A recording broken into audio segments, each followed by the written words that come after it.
నిన్న జరిగిన దాడి పహల్గామ్ దాడి గురించి అందరికీ తెలిసిందే. ఆ దాడి జరిగింది 28 మంది మీదే కాదు, 28 ప్రాణాలే కాదు. ఆ 28 కుటుంబాలు బాధపడతాం అనేది వాళ్ళకి తీరని లోటు అనే సంగతి అందరికీ తెలిసిందే. ఆ 28 కుటుంబాలకే కాదు, 140 కోట్ల మంది భారతీయులకి ఇది చాలా పెద్ద దెబ్బ.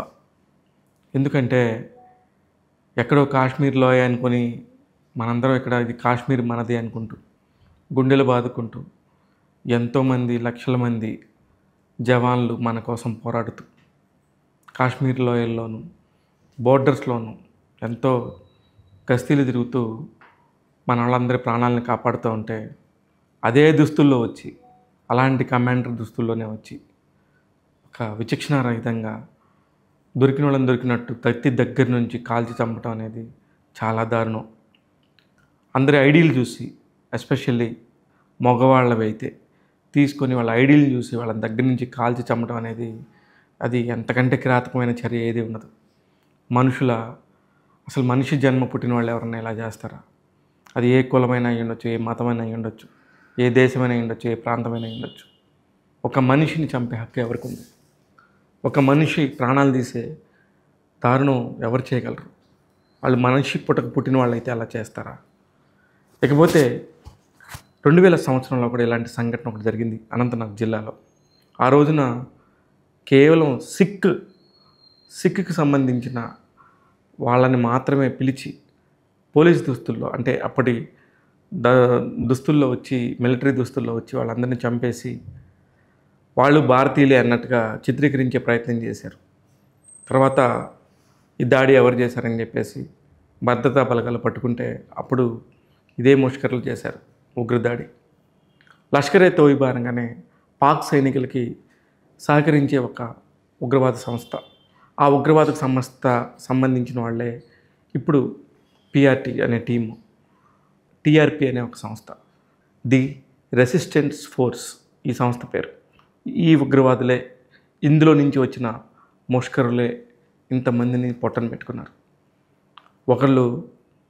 ఒకరైతే 6 రోజుల కింద పెళ్ళైన వాళ్ళు, నవవధువులు, ఇంకా కాళ్ళ పారాని నిజంగా ఆరలేదు. అలాంటి వాళ్ళని చంపేస్తే ఆ నవవధువు పరిస్థితి ఎలా ఉంటుంది? తన కళ్ళ ముందే కొత్తగా తన జీవితంలోకి వచ్చిన ఒక రాకుమారుని చంపేస్తే ఎలాంటి బాధ ఉంటుంది?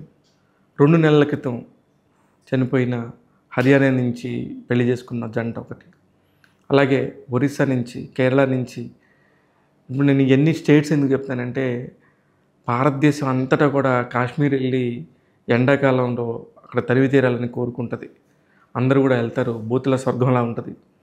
స్విట్జర్లాండ్, ఇండియా స్విట్జర్లాండ్ కాశ్మీర్ అంటారు. ఇలాంటి ప్లేసులకి పర్యాటకులు వెళ్ళటం అనేది సర్వసాధారణం. అలాంటి ప్లేసుల్లో ఎంత కిరాతకంగా మనుషుల్ని చిత్రహింసలు పెట్టి చంపారు. చాలా చాలా దారుణం. ఈ ఉగ్రవాద సంస్థల దాడిని అందరూ ఖండించాలి. ప్రపంచవ్యాప్తంగా కూడా భారత్కి తమ మద్దతు తెలుపుతున్నారు. సౌదీ అరేబియా పర్యటనలో ఉన్న ప్రధాని మోడీ ఇమ్మీడియట్గా వెనక్కి వచ్చేశారు. ఆయన విమానం గగనతలం పాకిస్తాన్ వైపు నుంచి కూడా రాకుండా, పాకిస్తాన్ గగనతలం మీద నుంచి వెళ్ళటానికి కూడా ఇష్టపడక డైరెక్ట్గా ఆయన వేరే రూట్ నుంచి వచ్చారు. అలాగే అమిత్ షా, మన కేంద్ర హోంమంత్రి అమిత్ షా గారు అక్కడికి అక్కడ జరిగిన పరిస్థితులన్నింటినీ కూడా వెళ్ళి పరిశీలించి వచ్చారు. కేంద్ర మంత్రులు అందరూ కూడా ఈ ఉగ్రవాద చర్యని ఊరుకునే ప్రసక్తే లేదని చెప్పేసి ప్రతి ఒక్కళ్ళు అంటున్నారు. కానీ ఎవరు ఏం చేయలేని సహాయత. ఓ పక్క 6 గంటలు 7 గంటల వ్యవధిలోనే దాదాపు 4,000 మంది ప్రయాణికులు తిరుగు ప్రయాణం అయ్యి, ఇప్పుడంటే అప్పుడు టక్మని వాళ్ళ ప్రయాణాలన్నీ రద్దు చేసుకొని, వాళ్ళన్నీ ముందుగా అనుకున్న ప్రకారం కాకుండా ఇమ్మీడియట్గా రద్దు చేసుకొని ఫ్లైట్లు రోడ్డు మార్గం ద్వారా ఎలా అంటే అలాగా వాళ్ళ ప్రాంతాలకు వెళ్ళిపోతున్నారు. దీనివల్ల కాశ్మీర్ అంటేనే పర్యాటకులతో ఆదాయం గణించి అక్కడ బతికే ప్రజలకి చాలా ఉపాధి కల్పించే పరిస్థితి. అదంతా కూడా ఈ ఒక్క రోజుతోనే మొత్తం పోయింది. 2019 తర్వాత ఇలాంటి దాడి జరగలేదు. అక్కడ ప్రజలు నిజంగా చాలా బాగున్నారు. ఆర్టికల్ 370 రద్దు తర్వాత అక్కడ గణనీయమైన మార్పులు వచ్చినాయి. చాలా సౌభ్రతత్వంతో కూడిన సమాజం ఏర్పడిందని చెప్పి కాశ్మీరీ ప్రజలే రోడ్డు మీదకి వచ్చి ఈరోజు అందరూ కూడా నిస్వార్థంగా బంద్లు పాటించారు. అక్కడ పత్రికలు అయితే నల్లటి పేపర్లతోని తెల్లటి అక్షరాలు ఎర్రటి అక్షరాలతోని రోజు వార్తలను ప్రచురించాయి. ఈరోజు అలా వార్తలను ప్రచురించడం అంటే వాళ్ళందరూ కూడా ఈ ఉగ్ర చర్యని తీవ్రంగా వ్యతిరేకిస్తున్నారు. గతంలో ఇలాంటి చర్యలు జరిగినప్పుడు అందరూ కూడా ముక్తఖండంతో వచ్చి ఎవరు వ్యతిరేకించేవారు కాదు. అందులో కూడా మళ్ళీ వర్గాలు ఉన్నాయి. కొంతమంది మాత్రమే వచ్చి ఇట్లాంటి సంఘటనలను వ్యతిరేకించేవారు, కొంతమంది వాళ్ళకి సపోర్ట్ చేసేవారు. ఇలాంటి ఒక నీచమైన పరిస్థితిని ప్రతి ఒక్కళ్ళు కూడా అడ్డుకుంటారు. కొంచెం మానవత్వం ఉంటే చాలు. ఇట్లాంటి చర్యలకు పాల్పడకుండా ఉంటారు ఎవరైనా సరే. అందుకనే ఈ టీఆర్పీ సంస్థని వీళ్ళకి సంబంధించిన వాళ్ళని వీలైనంత తొందరగా హంతకులుగా పరిగణించి ఉగ్రవాదులుగా వాళ్ళని టెర్రరిస్టులుగా గుర్తించి వాళ్ళని వీలైనంత త్వరగా పట్టుకొని భారతదేశానికి జరిగిన అన్యాయాన్ని అందరూ కూడా చేయాలని చెప్పి మనస్ఫూర్తిగా కోరుకుంటున్నాను. Tag Telugu YouTube channel.